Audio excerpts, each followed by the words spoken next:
Hey folks, this is Matt once again. Welcome back to another review. This is of another film that Till from Germany sent me. Very nice guy. He sent me a lot of films. Some that, okay, I haven't liked personally, but some I have. Like The Arrival, I did not mind Brotherhood, Brotherhood. Um, you guys been watching my channel, you don't look bad. There's films I've liked. And this was one of them, at the end of the day, I liked. This one, again, he sent them from Germany, so that's why the title's like that, but this is called In Country. A film that, in a way, doesn't really star Bruce Willis. I mean, he's definitely the second lead role, but now I understand why, like, he was nominated for a Golden Globe for Best Supporting Actor, and I'm like, supporting actor? He's not the lead in this?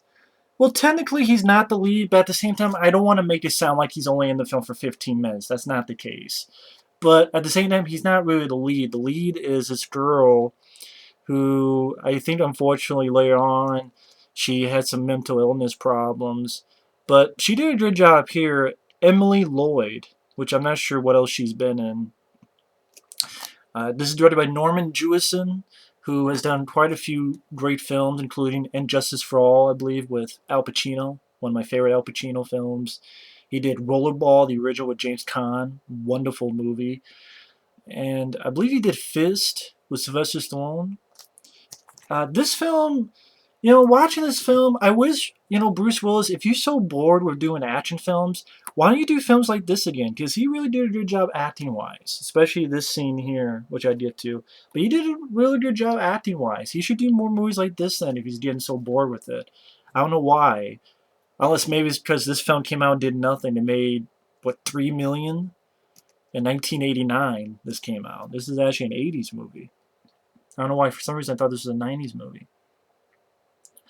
But either way, the film, Emily Lloyd is this girl who graduates from school, and her mom tells her that she should move up there so she can go to college, and she doesn't know much about her dad. Her dad had went to Vietnam when her mom was pregnant with her, so she never got to meet her dad. Her dad died in Vietnam, and she lives in Kentucky. The film takes place in Kentucky with her uncle, played by Bruce Willis, and a very different look than Bruce Willis usually has. And everyone pretty much got the accent down, the Kentucky. I thought Bruce Willis did a good job with it. It's weird that his character is called Emmett Smith. So anytime I heard that name, I thought of the football player from the Cowboys, Emmett Smith. I can't help it. It's weird. It's like the name of that character is Emmett Smith. Emmett Smith scores a touchdown. Emmett Smith, played by Bruce Willis. But pretty much the gist of it is Emily Lloyd. I like the film. This is one thing. If I had drawbacks, this would be it. It's more about Emily Lloyd's character, which I thought she did a good job. But I kind of wish, even though Bruce Willis is in the film for quite a bit, that it was focused entirely on Bruce Willis' character. Because you get an idea that he was also in Vietnam. He has a little bit of post-traumatic stress syndrome. And I thought that Bruce Willis did a really good job in this flick. And you have a bunch of other characters, which sometimes it's like they start stuff, it doesn't really lead anywhere. But I'll get to that. But you have like this guy, Stephen Tobolowsky. He's a guy who played Ned from Groundhog's Day, where Bill Murray's like, Ned? Knocks him out. He's in this as one of the guys who was in Vietnam, but along with a bunch of others. But Stephen Tobolowsky even shows he has a tattoo of like a state and like this little car, just a weird tattoo that he got when he was drunk. And pretty much Emily Lloyd, she finds this box with these letters, and she's uh, asking questions to Bruce Willis, and Bruce Willis usually never gives her a straight answer, trying to talk to others, and they don't really want to talk. Because like if you weren't there, you can't really know for sure. You can't really. It's a hard thing to explain. But she keeps, and pretty much more about her life, like being with her boyfriend, trying to get Bruce Willis' character to see the doctors. Because like there's a scene where there's a storm and Bruce Willis gets like these flashes that he's back in Vietnam, and he climbs this tree and he's yelling like, "Show me your face, show me your face." But it's like her trying to get Bruce Willis to see the doctors, but it's more about like what she's doing in this small little town, like her life in this little town, like dealing with her boyfriend, but then she sleeps with one of Bruce Willis's buddies, and she wants to maybe be with him, but then he kind of shorts her off, not because he's being mean, but because the guy, he said a good line, something about what was the line? Sometimes my mind makes me go places I don't want to. It was a line like that. It shows that these people have been affected because of Vietnam and such, even to that day. And because he maybe he realizes that she's too young for him, that it would never work out, and he has these problems. He sort of pushes her away, and like dealing with her friend who's pregnant, and some of this stuff, to be honest, I didn't give a shit. I didn't give a shit about the girl's fucking boyfriend, who seems like a douchebag. I didn't care about her friend who's pregnant. I didn't give a shit about that. It's where I kind of noticed like product placement. Like there's a Dairy Queen, and there's a Pizza Hut, and there's Camels, cigarettes. For some reason, the products just popped out kind of more bluntly. So I don't know why that just made me laugh.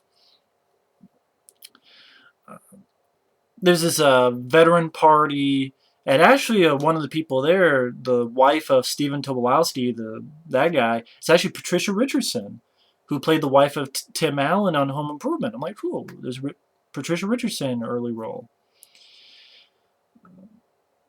and like pretty much there's the party, and Bruce Willis dances with this girl. Again, Bruce Willis's niece goes home with one of Bruce Willis's friends. The guy who set up the vet party, he's upset that more people didn't come to this veteran party because he said something like, "I thought I expected more. Most of the people were from in country. You know, other than them, others don't seem to care." But it seems like, okay, they put that in there, but then it doesn't really go much further. It's kind of like, okay, here's this guy I was kind of sad about, but they don't really go much to it. Same with like, okay, this girl has a boyfriend, didn't really lead to anything, or this other girl, her friend is pregnant, that didn't really lead to anything. I mean, Emily Lloyd was good, and they didn't. When Bruce Willis was there, it was more interesting. That's why I think, yeah, although I liked the film for Bruce Willis' performance, it really, in my opinion, needed to concentrate just on Bruce Willis, his character, because that's when it was the most interesting. Like he gets drunk and his niece Emily Lloyd's worried about him, and he tells a BS story that, yeah, I was abducted by aliens, and they did this and that, just never giving her a straight answer. He even says, "Da, da, da, that's all, folks." Just weird seeing Bruce Willis say that, but funny. I don't know. I found it funny that there was a scene where he's actually playing Pac-Man on Atari. I thought that was pretty funny. Oh, it's Bruce Willis. Later on, he would talk about Nintendo, and now he's earlier playing Pac-Man. And Hudson and I talked about, will you play Nintendo with me? When it's him, it's interesting because I thought Bruce Willis did a good job acting wise.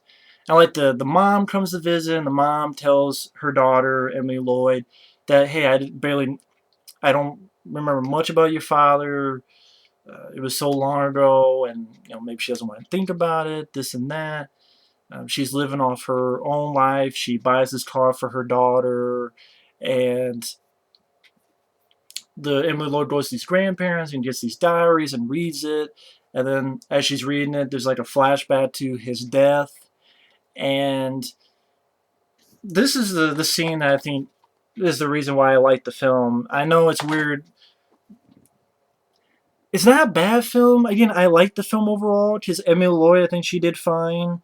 And Bruce Willis I liked. But it kind of seems like it wanders. It's kind of wandering around trying to find something.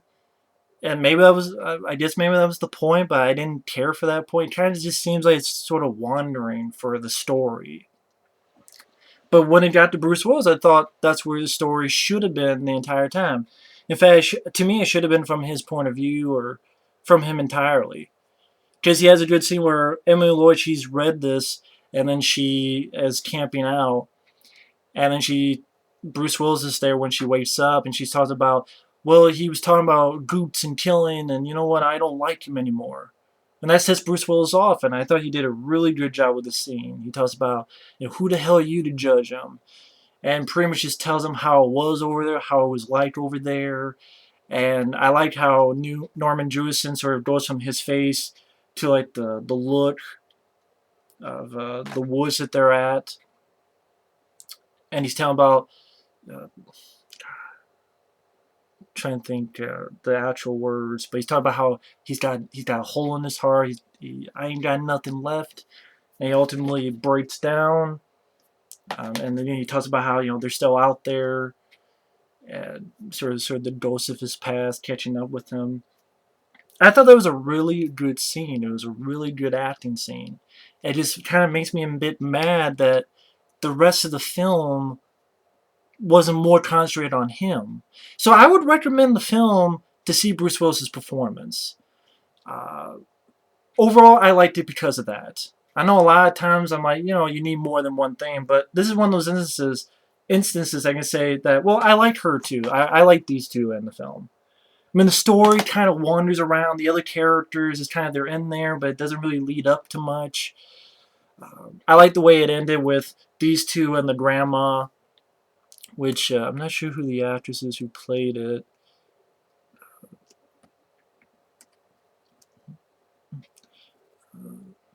In case those are interested, Joan Allen is in this film, and I think she plays the mother. Can I remember? I think it's Peggy Ray. Or Peggy Ree. I believe it's her. She played the grandma. I thought she did a good job. I guess she was also... Oh yeah, she was on that TV show Grace Under Fire. I remember that TV show. I thought she did a good job as the grandma. And her and these two, they go up to the Vietnam Veterans Memorial in D.C. They find the guy's name, and Bruce Willis lists the other names and puts some stuff down, some souvenirs for the wall. And that's a nice little scene. The score is done by James Horner. I like the score okay, but I swear to God, there are instances where he fucking took from... You don't hear it exactly, but I'm such a fanboy of Uncommon Valor. Like the soft moments, like... Dun, dun, dun, dun, dun. I can't do it. I can't fucking hum it. But there's that light moment in the score of Uncommon Valor. I swear he almost repeats verbatim in this, not only in that scene, but, well, mainly in that scene. I swear it's like I heard it. It's like he took that and he tweaked it. So, less and less I'm like, James Horner, no wonder why there are a lot of people who dislike you. I mean, I like him. I'm sorry, I have to say I like him because he does a lot of great scores. I love Uncommon Valor. I like Project X, even though he stole some stuff for that too. I love the score to Aliens, a lot of other films. But yeah, the guy really does steal from his shit. And the more and more I listen, the more and more I realize. So, but overall, I like the score. Don't love it, but it fit the film all right. But really like the ending at the memorial wall. I like Bruce Willis's performance. Definitely the best part of the film. I thought Emily Lloyd, she did a good job in the flick. And she's cute as well. That helps too. But I like the film for that. I recommend the film for that. If you're a Bruce Willis fan, it's worth a look for his performance. If I could sum up the review, worth a look for his performance. It is a supporting role, so he's not in the film 24/7 throughout the entire running time. It's more of Emily Lloyd's story, which I think was a mistake. Even though I like her, I just feel it would have been better if it was, actually his movie. Because that's what it kind of seems like when you look at this and it stars Bruce Willis, that it would be entirely his movie. And I think it should have been. And I like the fact that they don't go too much into the flashbacks of the Vietnam War, because, is it going to be, okay, a lot of the films just going back? No, it's about 2 or 3 times it does that. It centers more on the present, which I'm fine with because I rather it worked better for the story. But again, I feel it kind of wandered to like the subplots with the Emily Lloyd dealing with Bruce Willis's friend, and that really doesn't lead to anywhere. And then the boyfriend, and then her friend getting pregnant, and a lot of these subplots didn't really go anywhere. And it's like, okay, forget all that shit. Just concentrate more on Bruce Willis. So again, I always repeat myself. That bothered me, the story wandering around, not being focused on Bruce Willis. But again, I do recommend the film if you're a Bruce Willis fan, because I thought he did a good job, especially in this scene here. At least, he did a good job with that. So either way, I don't know what more I can say, but thanks for watching. Take care, and stay tuned for another video.